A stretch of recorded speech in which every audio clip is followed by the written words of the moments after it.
So mapapansin nyo, meron siyang bahagyang pagkakaiba. So 4 ang capacitor nito. So ito 3 lang ang ginamit. Pero pwede siyang gamitin. Ayan, kasing laki rin siya.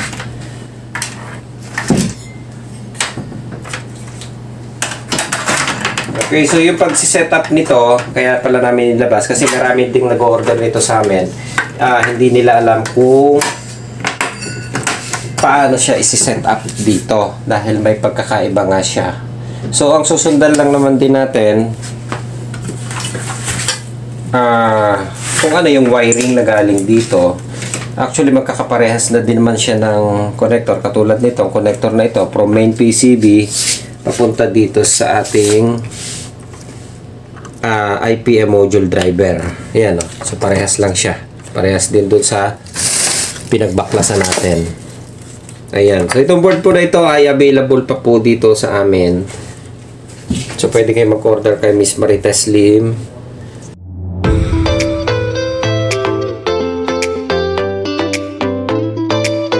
Okay, good day mga katek. Ayan, so good day doon sa ating 431 followers sa ating Facebook page. Ang dami na, no? So dati yun 28,000. Ayan, so hindi na naibalik yung ating Facebook page. Hindi na rin natin na-recover yung mga videos. So gagawa na lang ulit tayo ng bago. So meron na tayong 431 followers ulit doon sa ating bago. JDL Electronic Service Center po ulit yung ating Facebook page. Then yung ating YouTube channel ay JDL Electronic Service Center pa rin. Pero may 163,000 tayong subscriber. Okay, so good day po sa inyong lahat. Okay, so ito pala isi-share kong video. Medyo na busy tayo ng mga nakaraang araw, hindi tayo nakapaggawa ng video. And shout out pala sa Tusot Philippines, sa mga taga Tusot Philippines. Thank you to sa binigay nyo award. Ano pa? Yun, nasa kabilang side. Okay. Ayan, so matagal din tayong hindi nakapaggagawa dito. So gumagawa yung aking mga alaga dito, sina Dado. So ito yung board, ito yung nandito sa lamesa ko na pinapagawa ng tao ko. Eh hindi naman pala magre-repair na. So i-replace na lang natin. So ito naman, kaya ilalabas ko lang para lang din medyo mapamilyar kayo dito sa klase ng board na ito. So actually medyo malapit-lapit na rin sa pa-phase out tong board na to. Actually phase out na nga yata tong board na to. Replacement parts na lang yung ginagamit natin o replacement board. So ayan, sinasalabit ko yung wire ayusin lang natin na maganda.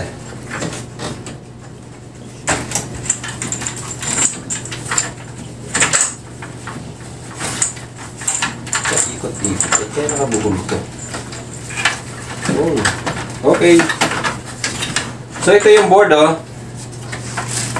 ayan, so familiar na din kayo dito sa mga board na ganito. So 3 tonner to. So mapapansin nyo siya sa bug putok. So hindi ko na siya pina-advise i-repair. And ang isang problem natin ay phase out na rin yung original na board niyan. Pero papakita ko lang sa inyo. Meron tayong isang ginagamit dito na compatible. Pwede naman gamitin. Pwede kayo mag-order sa amin kay Miss Marites Lim. Pwede kayo mag-order ng board na ganito. Ayan. Okay. Pwede ko lang muna. Bunutin na natin ito lahat. Teka saglit. Ayan. Okay. So hindi na naman tayo prepare. Sulikit na ito. Yun. Okay.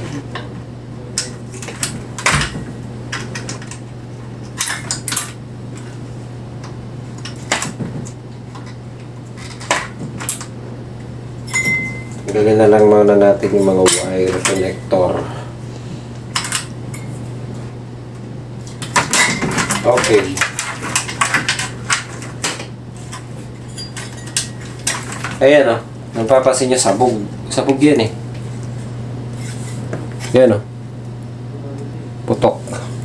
Kaya hindi na siya talaga advisable na i-repair. So, ang problema lang, yung original board na ito is, alam ko, phase out na. Wala na available. So, meron tayong ginagamit. Papakita ko lang yung parts na pwede natin gamitin. Actually, marami tayong stocks eh. So, meron tayo dito. Oop. Ayan. So, mapapansin nyo, meron siyang bahagyang pagkakaiba. So, 4 ang capacitor nito. So, ito 3 lang ang ginamit. Pero, pwede siyang gamitin. Ayan. Kasing laki rin siya.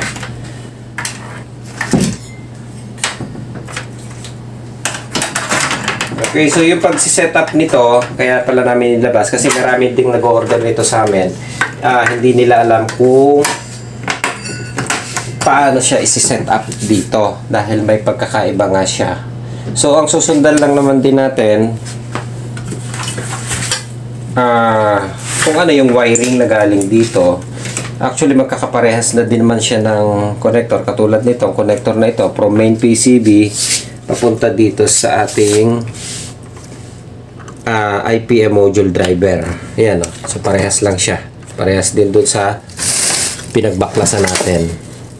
Ayan. So, itong board po na ito ay available pa po dito sa amin. So, pwede kayo mag-order kay Miss Marites Lim. Ayan. So, yung iba kasi ito yung original mismo nito na ganitong board is, sabi ko nga ay phase out na. Okay. So, yung connection niya is line neutral din. Madali nyo mga masusundan siguro ito. Kung ano ito katulad niyan. Neutral out, line out. Nakasulat naman siya dyan. So, ang neutral natin is kulay black. Okay. So, hahanapin nyo lang din dito ang neutral. Eto, katulad nito, nakasulat na is N. Mas madali pa nga itong ikabitin, hindi tayo malilito. Ayan o, neutral. Okay, so hanapin lang din natin yung neutral. Connect natin yan dyan. Then, yung line natin is yung kulay red. Yun, nakasulat. Line. Okay. So, ikakabit na natin siya. Ayan. Okay. Line and neutral. Ganun din. Ayun. Ganun din lang kasimple. Tapos, ito, may kasama kasi siyang reactor talaga doon sa box natin. Ito yung box niya. Yan. May kasama na siyang reactor. So, ito pala, hindi ko na try. Kasi yung reactor na nakakabit dito is yung bilog na reactor. Alam ko pwede siya eh. Pero, ito kasi kasama na talaga siya sa package. May kasama na siyang reactor. So, dahil kasama na siya, ito talaga ang gagamitin natin. So, madali naman siyang i-set up na. Katulad nito. Okay, so ang reactor, wala naman siyang polarity. Pwede siyang baliktaran na gagamitin niya. Katulad nito, dito, wala yang polarity. So, kahit saan natin gamitin. Then, nandito na rin yung connector ng reactor natin. Ayun, yung dalawang terminal na ito. Medyo blurred, no? Natakpan mo yung ilaw sa likod, eh. Yan. Ito. Nasa ilalim. Yun. Okay. Ayan. So, doon natin ikakabit ang katabi siya ng line at saka ng neutral. Ang kasunod niya is yung connector ng reactor. Ayan. So, dito natin siya ikakabit. Para lang hindi malito yung mga gagamit ng ganitong klaseng board. Okay. Ayan na. So, ganun lang kasimple din ang setup na ginawa natin. So, yung main PCB natin, parehas na siya or compatible na siya para dito. sa IPM module natin. Ayan. So, parehas din ang connection, no? Ganun din. So, pag sinara nyo siya, parehas din siya. Pasok siya dito. Ayan, no? So, magkasinlaki din siya. Ang naiba lang, naghahanapan nyo ng pwesto is yung reactor. So, yung reactor, mahaba siya. Saglit, hahanap ako ng isa nating sample.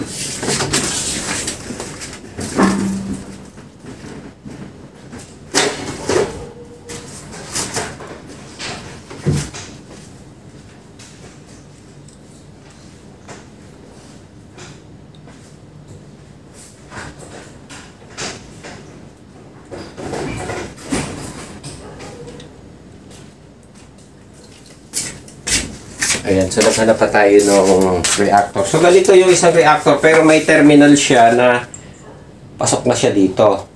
So pwede nyo naman siyang, kasi katulad na riyata, hindi ko nasubukan siyang ikabit sa unit pa eh. Mahaba yung reactor. So yung original na reactor kanya kasi ganito yung kasama, nakakabit. So dito sa unit na ito, ganitong klaseng reactor yung isinama nila. Ayan, so dahil ito ang kasamang reactor, ito ang gagamitin natin talaga. Dahil nakaset up siya para dito. So hindi natin siya basta pwedeng baguhin. Or kung na-try nyo na pwede. Pero alam ko pwede. Pero para safe lang o sigurado tayo, huwag nyo nang gamitin yung lumang reactor. Then siguro magiging problem nyo dito, malaki reactor, maiksi yung wire. Kasi ito may terminal eh. So, pwede nyo naman siya i-cut. Pagdugtungan ng wire. Or, kunin nyo yung dulong wire nito. Di ba may wire siya nakasama na may terminal. Pwede nyo rin gamitin itong terminal na ito para nakasakit siya. Bunutin nyo na lang siya. Ito. Pag nabunot nyo, ikabit nyo siya dito. So, may terminal na kayo na pwedeng pagdudugtungin na lang. Then, ito, ipwesto nyo doon sa baba, malapit sa compressor. So, pwede naman. Itutornilyo lang naman to eh. Ayan. So, ganun lang natin isi-set up. Ayan. Tapos, syempre, ang importante kasi dito is yung, ang habol is yung minsan, kailangan makatipid. So, itong board na ito, once na nagkaroon ng problema na yan, putok yan eh. So, usually naman, fuse lang din ang bumibigay. So, check nyo na lang yung fuse. Maka-open. Tulad nito gagawin natin ha. Ito. Ayan. Sigurado ako putok ang fuse nito eh. Yan. So, kakabitan na lang natin siya ng fuse muna. Ayan. Okay. So, isasama na natin to. Actually, yung babayaran dito sa amin, kapag nag-order kayo, katulad nito, ang pinacha-charge lang namin is yung board lang. Ito. Yung katulad nito na may problema pa, may problema yung mismong main PCB. Usually, hindi na ito kasama sa charge. Nililibre na lang namin. Kaya, pinadadala namin dito yung mga board na ganito. Chine-check namin kung pwede pa. Kasi kaysa naman mag-order sila ng isang set kasama itong main PCB at saka yung IPM module driver. So, napapalaki ng gastos. So, usually naman, pwede pa siyang gamitin. Bilisan lang natin ng konti. Malikabok eh. Yan. Okay. So, gagawin natin ay tatanggalin ko muna itong fuse na ito. And tatry natin kung aandar talaga siya. Yun. Kasawi ang palad. Hindi pa iinit yung soldering iron ko. Okay. So, painitin ko lang muna yung soldering. Okay. Magkwento ka na muna. Ano ba yung kukwento natin? Ayan. So, ang kwento natin ay, ang ating page ay hindi na naibalik. Dahil doon sa mga bababait nating kasamahan sa industriya. Ayan. So, yung bagong page natin po pala, yung gusto mag-follow, paki-follow na lang po. JDL Electronic Service Center, yun pa rin po yung ginamit nating pangalan ng page. So, nawala lang yung mga video na tutorial video natin na inilabas dati doon. So, hindi namin naibalik. doon kasi sa cellphone yung aming mga video na ginawa, so binubura namin kaagad kasi wala, may maliit lang memory, hindi naman tayo high tech din sa pagbablog natin. Eto, baka malito kayo ha. Naalala ko pala yung ginawa namin doon sa Tarlac. Nagka-problema lang sila doon sa terminal ng compressor. So usually yung ganitong brand, kahit doon sa old, color coding sila. Napapansin yung color coding? Ayan o, black, red, blue. Ayan, so ipamilyar nyo na lang or i-memorize. Memorize na lang, tatatlo naman eh. Black, red, blue. WBU. Okay? So tingnan nyo doon kung alin yung nakalagay. Ngayon, kung nalilito kayo, buksan nyo yung compressor. Nakalagay naman doon sa terminal, WBU. So, masundan nyo siya para hindi kayo magkamali. Katulad doon, napalitan. So, baka may naghahanap pala ng compressor sa inyo. Merong stock na 3-tonner dito. So, ipapass break lang namin para maibalik yung pinambili ng ating naging customer doon. So, nagastusan siya ng compressor. So, yan. May nakasulat naman yung WBU dito. Higpit ako lang ng konti.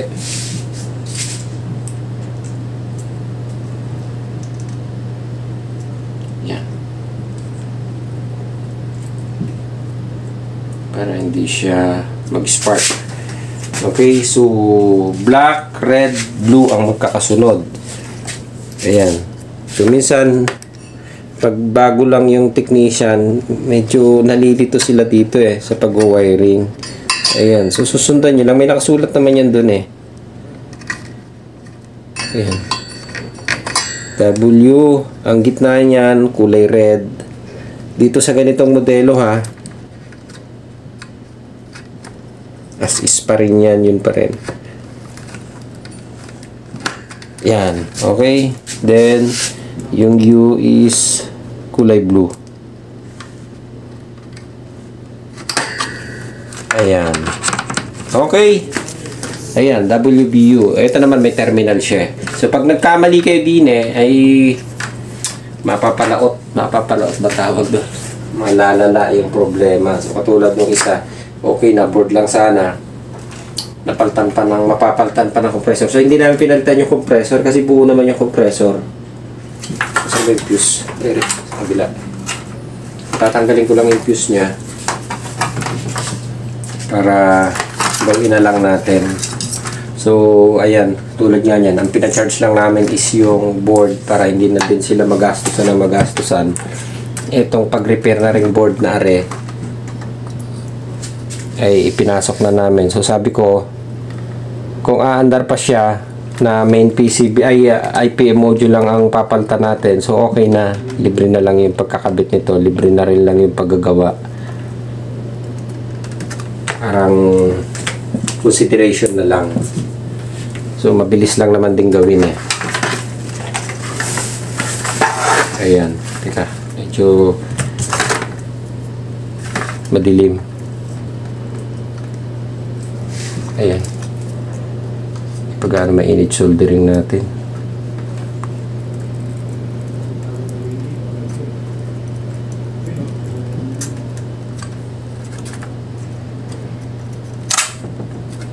Yan. Okay. Ito siya.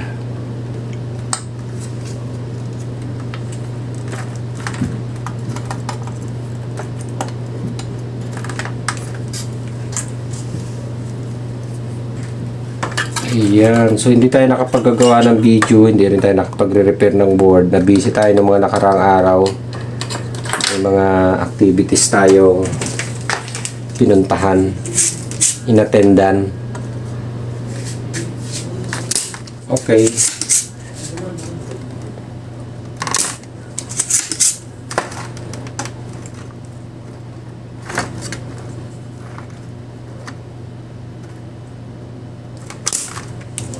Ayan. Ayan, lumasot.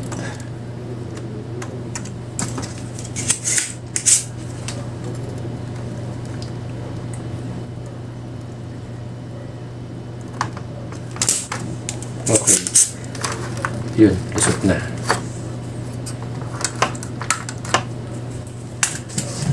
Ayan, so may mga fuse na tayo dito na nire-ready. Ayan, ito. 30 ampere ang fuse nito eh. So yan, may ni-ready na ako dito talaga. Ilagyan ko lang ng paa ng electrical wire. Yun.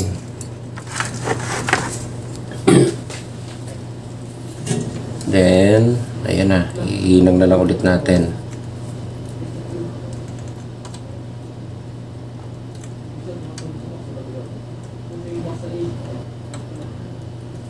Okay. Ganda natin ng konti. Yo.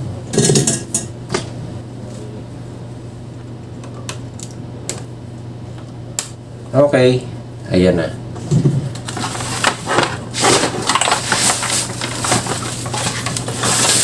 Ito pala pinapus ko. Ito yung fuse.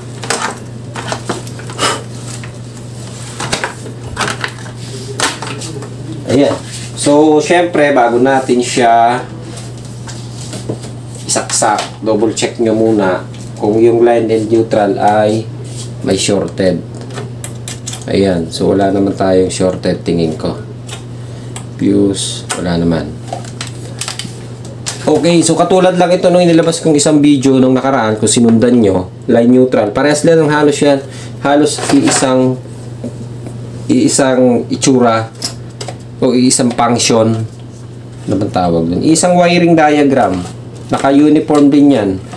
Red at saka black yung ginagamit na color coding dito sa line and neutral natin.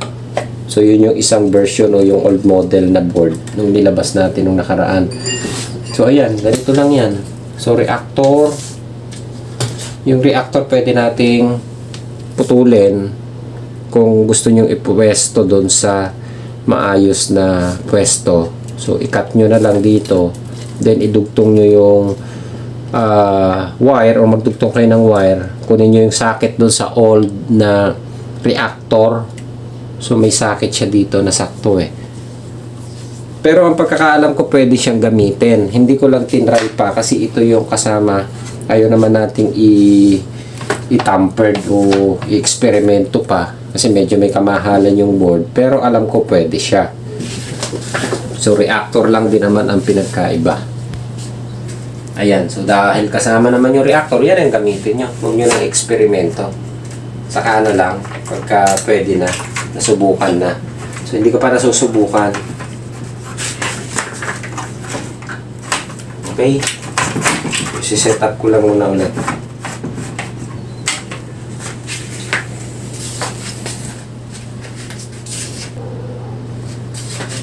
Ayan. So tatry lang natin kung may power na siya. Ayan. So dito ko nilalagay yung terminal.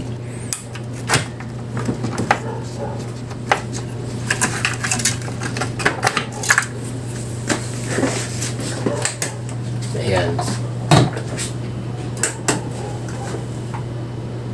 Boom. Ayun, nag-switch na yung relay. So tingin ko okay na to.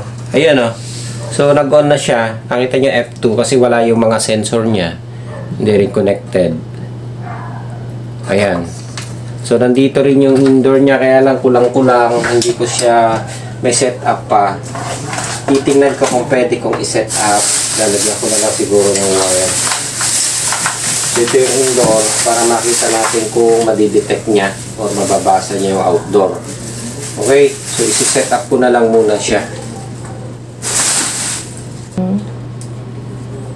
Okay, so isi-set up ko na yung indoor board dito sa ating outdoor board para makita natin kung madidetect niya yung outdoor. So medyo pangit ng wiring natin dahil hindi kasama yung mga wire nito. Tsaka yung terminal block ng indoor. So ginawa natin, minekos-mekos na lang natin muna. Mekos-mekos yun. Ayan. So nilagay na lang natin, then kinonect natin. So baka minsan nalilito kayo dito sa pagkakabit ng communication. So dalawa lang kasi communication nito, P and Q ang nakasulat. P and Q dito. Tapos yan, dito yan eh. Makikita nyo naman to. Masisilip yan. Hindi nyo siguro, ewan ko kung makikita nyo doon sa video. P and Q. Masyadong maliwanag ang video natin. Ha? Okay. Yan. So, P and Q. Then, titingnan nyo din doon sa ating outdoor. May nakasulat din yan doon sa baba. Dito, sa communication na PNQ din. Susundan nyo lang. Usually, ang P niya is kulay dilaw o yellow na wire. Then, yung gray is Q. So, dito kayo malilito kasi sa terminal block na ginamit nila is S1 at saka S2 ang nakasulat. Yun o. S1 and S2. Dito. Yun. S1 and S2. So, malilito kayo. So, titingnan nyo na lang dito. Huwag kayong basta magbabase doon sa terminal block. So, tingnan nyo doon sa mismong board. So, katulad nyan, yung P niya is kulay yellow, yung gray is Q. So, tingnan nyo na lang kung saan pumunta yung yellow doon sa terminal block. Tapos, tingnan nyo yung indoor line nyo kung P and Q, tama ang linya nyo. So, nakasulat din dito yung P and Q sa baba. Okay? So, malilito ka kasi maraming wire yan, ay maraming terminal ang nakalagay doon sa indoor. So, baka magkabali-baliktad kayo. Kasi ang design nito is line and neutral lang yung nakalabas doon. Then, sa board nyo mismo iti-terminal o nasa board mismo yung terminal block. Dito. So, baka malito kayo. So, okay na. So, titingnan na lang natin para madali lang naman itong makita kung nababasa niya. So, katulad yan, makikita nyo kulang-kulang pa yung ating unit. Kulang-kulang din yung mga sensor. So, dapat madidetect niya yung error yan. Katulad niya, naglabas ng F1. Okay? So, yung kanina dito is may error din. So, F1 dahil wala yung mga sensor natin. So, mabilis lang lumabas yung F1. Yan. So, kung hindi siya nakaka-detect ng error, pwede nyong gawing option na ayan, ini-off na natin. Tanggalin nyo yung communication. Tama ba? Ito. Ayan. Kapag ka baliktad or mali ang communication nyo or nakatanggal ang communication nyo, pag ipinower nyo yan, okay, on. So, hindi siya kaagad nakaka-detect ng error. So, ang lalabas dito is communication or E1 error. So, yan mapapansin nyo matagal. Hindi pa lalabas yan. So, usually mga 3 to 5 minutes pa yan bago maglabas ng error. Okay? So, ang lalabas dyan is usually E1 error. Yan.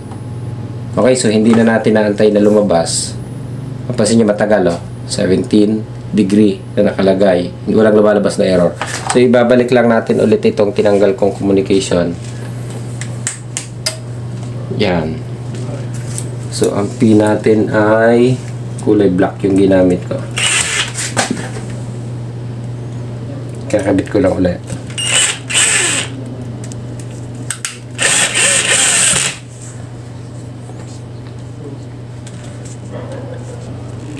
So, ayan. So, kinabit ko lang yung communication. Then, buhayin ulit natin yung unit. Yan, 17. Tingnan natin kung lalabas kagad ng error. Yun. So, napansin niya mabilis lumabas yung error. So, kapag lumabas yung error na yan, ibig sabihin nito is nadidetect niya na yung ating outdoor board. Dahil wala yung mga sensor natin. So, iisa ang nakakabit na sensor dito. Ito lang. So, yung sensor ng at saka yung pressure switch natin na yan, nakatanggal lahat yan. So, hindi siya kasama dito. Okay. So, okay na tayo. Then, yung ating main PCB is hindi na natin pinalitan. Kasi kung papalitan natin masyadong mahal. Mapapamahal ng gastos ang customer, mapapamahal ng gastos ang service center at saka yung technician gagawa. So, nirepair na lang natin ang tawag dito. Yun. So, nirepair na lang natin. So, ang naging problem lang naman is yung isang fuse. Ito, usually, kapag pumutok naman yung main PCB ay yung ating IPA module, ang nasisira lang naman dito usually is yung fuse or minsan relay na susunog o yung mga terminal. So pwede pa naman siya, may option pa siya na pwede pa nating i-repair para hindi lang gumastos ng malaki. Pero kung may budget naman para dun sa replacement, so talaga i-advise namin, replace nyo talaga para bago lahat. So sa ganito, medyo low budget. So ginawa natin ang paraan ma-repair yung main PCB.